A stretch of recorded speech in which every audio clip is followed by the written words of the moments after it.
Hello students, we'll continue with the light pen from the last video. Also called a mouse pen. This light pen is also called as a mouse pen. It's a handheld electro-optical pointing device. You understand what electro-optical is, right? Like it uses all electronic media as well as the optical um, technology to work, which when touched or closely aimed at something on the system, it will allow the computer to determine where the pen is aimed, and it helps in drawing images and selecting objects on the display screen, just pointing into the objects. So it may not emit any kind of light, because if you say it's a light pen, you might think it will have light in it. It may not. And it is a light sensitive diode which senses light emitted by the screen. That is, it is not a device that actually emits light, but it detects the light on the screen, like what part of the screen is being illuminated. See, like this is a light pen.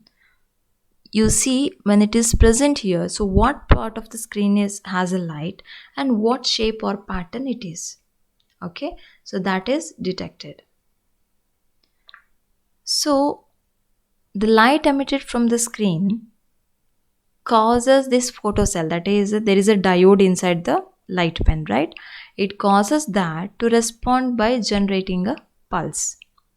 So this pulse, what is generated, it's an electronic response, okay, and that is transmitted to the processor, and that identifies the position to which the light pen is pointing.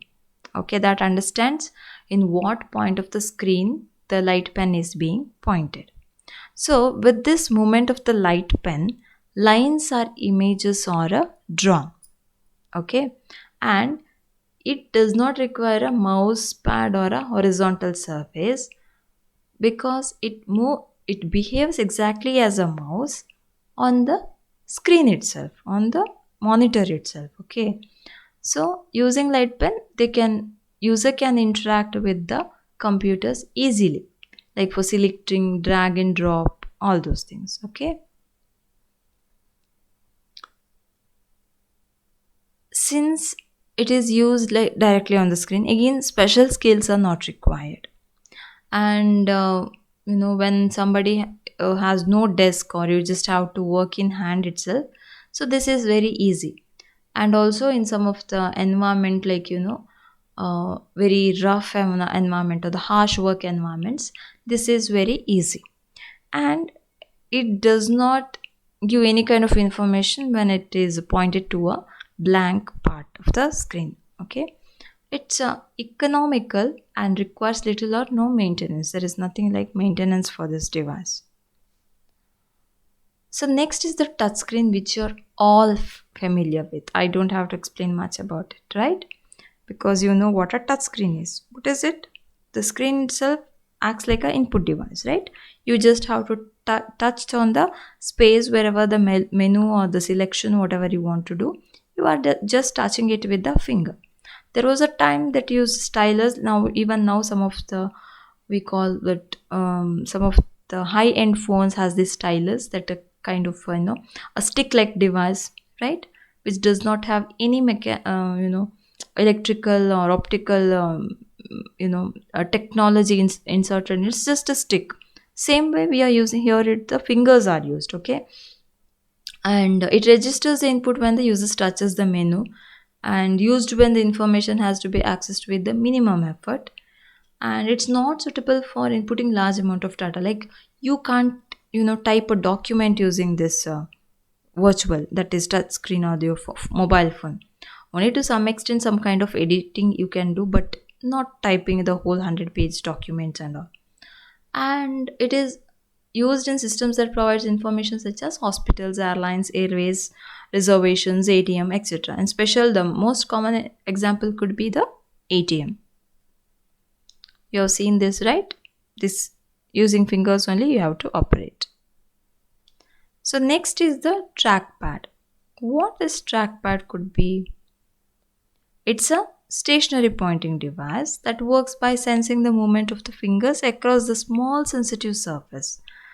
That is, there is a trackpad is nothing but actually what the mouse pad or the laptops which you have, instead of mouse there is a space where you move your fingers, right? That is nothing but a trackpad, okay? And because of it senses whatever the fingers are moving through, and it catches the information and translate them to pointing movement on the screen. So it is used in, yeah, laptops, and can be used by PC by connecting with the help of a cord.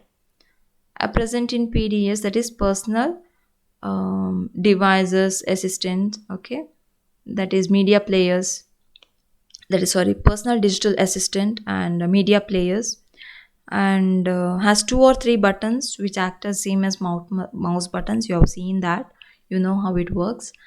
And many are strike sensitive. The user just has to tap the trackpad to perform the operations. You just have to type. It's very sensitive, right? Just move, if you move your fingers only, it understands what is being done. So this is a portable trackpad, okay? You just have to move your fingers on this. Okay, this is a speech recognition, which means you have seen your Google, your phone works with the Google Talk, right? uh, they ask for whatever the commands you can give through the speech. That is nothing but is a speech recognition. That is, whatever you speak is recognized by the system. So it is one of the most interactive systems to communicate with the computer, because it also responds in a sound itself, right? Well, yeah. And the user can simply instruct the computer with the help of a microphone to perform that task. So it's a technology where the sounds and words spoken by the user converted into digital signals and hence converted into computer generated commands. Okay, that the computer understands what we are saying. And most of the system are speaker dependent. That is, they must separately be trained for each individual users. You might have know when at the starting of the phone, you have, if you have purchased a new phone, or first you have installed your Google Talk, it asks for operation whether you want to train your system. That is, it recognizes your way of speech on a daily, like, as far as you are using the system, it keeps on improving its grasping power of your words, like how you pronounce. See, even though English is a language where it has to be pronounced as it has to be pronounced, but individually it varies of pronouncing of some words, right? So the computer understands you, like the single user who is usually talking to the phone or usually giving the commands. Also, if there is someone else using the device, because if it is not a mobile phone or it's some kind of a laptop, or you are using it in an organization, then it also recognizes the other individuals voices and as other individuals pronunciations, and keeps a record of it. And when they say something, it automatically grabs what the word was. So as I told you, when we repeat the words, it gets used to it, okay? And mainly it is used with the people who are disabled, or who are traveling, and who want to use record information for later, to take it down. You cannot take down somewhere when you're traveling. And so it's a computer based recognition system, and it can browse data on the internet. It can type letters or emails. It can navigate among applications by voice commands, and they allow user to communicate with the computer without using a mouse or keyboard. That is the thing. See, this is speech recognition. That is, you have a headphone and microphone.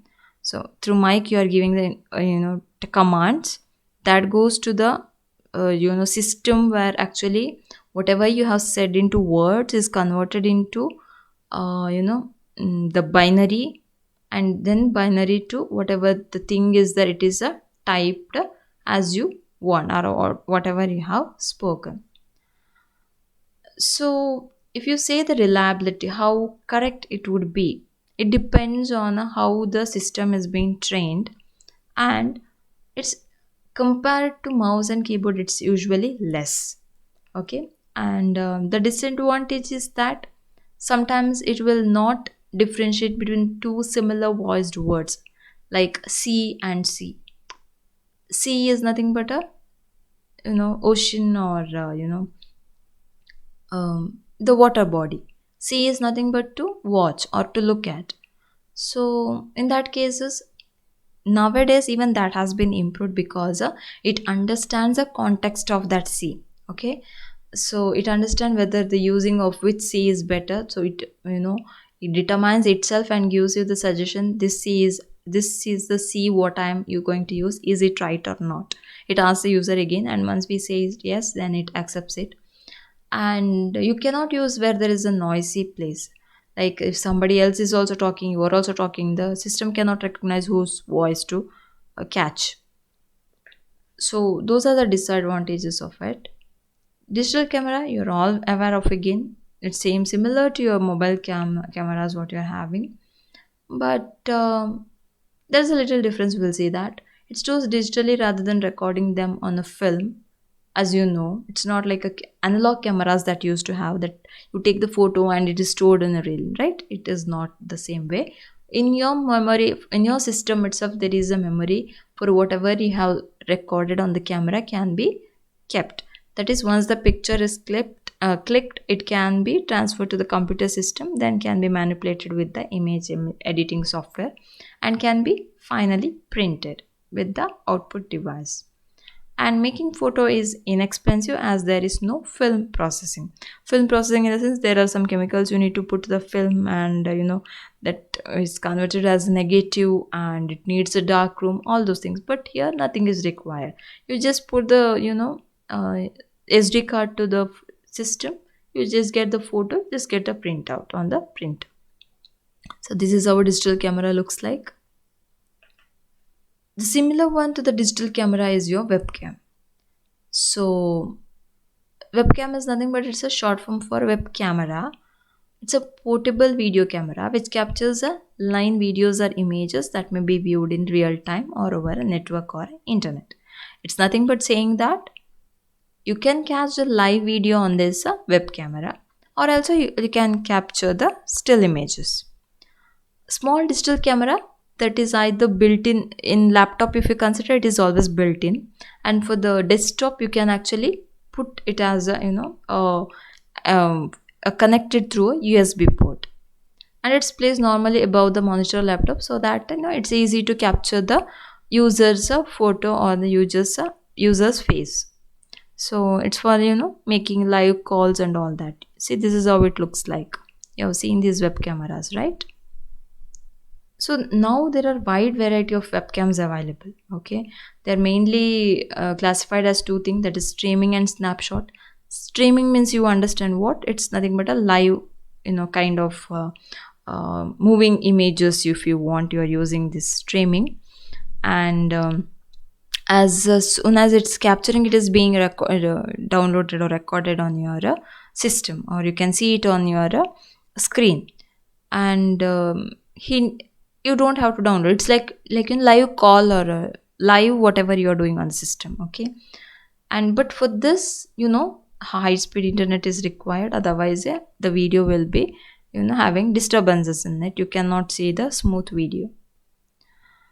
Whereas a snapshot camera only captures the still images, refreshes continuously. Okay, and it produces a better quality images, so it is mainly concentrating on the images and not on the videos. Okay, and webcams are used in the video conferencing, real time communications, where you can have nowadays we have this what group calls and all, we do with video, right? So same thing, the same use is done with the help of this webcam.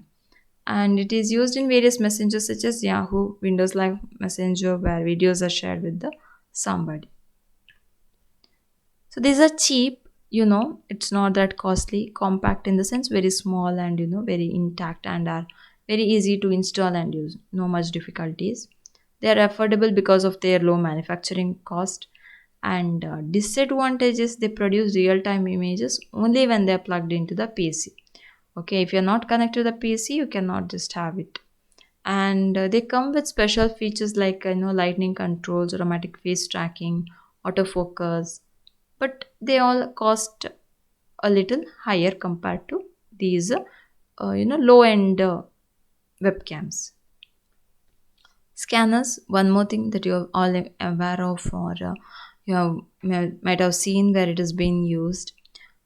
Scanner, either it is a separate device which we use only for scanning, but nowadays what happens is it comes with the printer. Like above the printer there is a scanner, you just scan it there and again you can get the printout there itself. Okay, so the information the paper is scanned, it's like your same thing like your Xerox machine, and it's converted into the, it is like needed on the paper is needed on the computer for further operation, then scanners are used. Then scanner is an input device that converts document into electronic format. That is, instead of like in Xerox machine what happens is just copies, it just gives the output. Here once the copied information is stored in the system, and then whenever you need you can access it. Okay, so it's stored in the electronic format on the disk, and it can be edited, manipulated, combined, printed, whatever image editing can be done, all those things. And they are also called usually optical scanners because they use light for this scanning. So this is how a scanner looks like, and they come with the utility program that allow to communicate with the computer and save the scanned images as a graphic files. That is usually it's a JPEG files, that is extension of these files is a JPG. Okay, and they store images in both grayscale and color mode. You know that color and black and white both can be printed. And there are two types, mainly handheld scanners and a flatbed. So the difference is when you say handheld itself, it is held in hand. Okay, it consists of LEDs which are placed all over the document to be scanned. Scanner performs the scanning very slowly from top to bottom of the document with its lights on. That is, this scanner, rather than your flatbed, it has lights on it and you're moving the scanner itself. Here what we are doing actually in the flatbed, you keep the paper and something moves on, like you might have seen in Xerox machine at least, a green light passes from below the paper, it moves from one end to another. See, that is actually that is moving and getting the information of the whole paper, right, from one side to another. But if I use that thing on my hand, that is that moving thing or the moving light, whatever it's there, I'm using it in my hand. Like there is a device for that. That is, we call that as a handheld scanner. And we are manually moving that light through this paper. Then it is nothing but a handheld scanner. So all documents are scanner converted into images, and the scanner is scanned over the document slowly, steadily, and carefully. Similar, like what happens in the Xerox machine by itself, we are doing it by hand. Okay, that same thing is happening, and so slowly and carefully we need to do this. So with the constant bit, so that there is no stopping or kind of jerking to obtain a better result. So we are using this where the accuracy is not important, but if at all there is the surface is not actually ideal for the flatbed scanning, only then we use this. Okay, and this size is small, so you can have even for minute scannings, whatever you need to do, you can do it by this. And it comes with a resolution of 800 dpi, that's dots per inch, and available in grayscale or a color. So it's used where the documents are not bulk, very few small amounts of documents are there, you can use this. And mainly it is used for price tags to be read, shipping labels, and to book ISBN and so on. This is a handheld scanner, and one type of this is like barcode reader also. Okay, we'll see that in the later. So what happens is you're moving this scanner from here to here. Okay, so whatever is present in this will be scanned in the scanner. Later on, whatever you want to edit or get the printer, you can get the print, you can print it out. Flatbed is nothing but as I told you, it's a photocopier machine or the Xerox machine, what we generally call. So what does it do? It consists of a box containing a glass plate on it. You have seen that. And there is a lid that covers this glass plate. And the glass plate used for placing the document to be scanned. See, upon the glass plate itself, you are keeping the material or the document, right? And the light beam is placed below, and it is activated and moves horizontally from left to right. You have seen this, right? And after scanning one line, again it goes to the next one. Okay, again it goes to the next one, and until all the lines are scanned, this happens. But other thing is, all these lines are scanned at once. That is also there. Okay, so in this case, A4 page scanning takes about 20 seconds, and these scanners both can scan both black and white and color. They are larger and expensive compared to your handheld scanners, because handhelds are used only for a small purpose, or it's like small size of documents wherever it's used. And these actually provide better quality images because they have better scanning technology used in them. So this is a flatbed scanner, or the normal scanner what we're using, we call that as a flatbed scanner. Next is optical character recognition, that is OCR. What is the OCR actually? What do you mean by optical character recognition? The scanner converts an input document into an electronic format that can be stored on the disk. It's a simply that it's actually a technology where you are scanning the information that is hard copy, then it comes on the system, on the screen, where it is converted as a soft copy. Soft copy in the sense you can edit this soft copy with the help of a software, that is a optical character recognition. That is typed material, if at all you scan it, otherwise it's just a hard copy, right? And scanned copy you will be getting in the form of a JPEG, that is JPG. That is it's just a like photo. The photo of the document is getting, you can get the print out of that.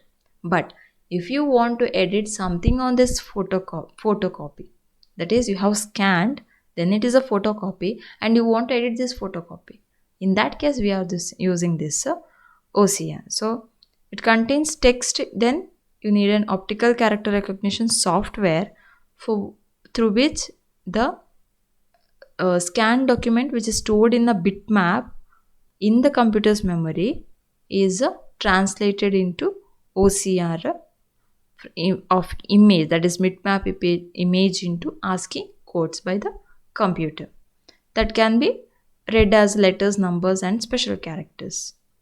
And because of this, the data entry becomes easier. If at all there is a hard copy data and you need to enter into system, this becomes very easier. It's kind of expensive if document is not typed properly, and it becomes OCR to recognize the characters.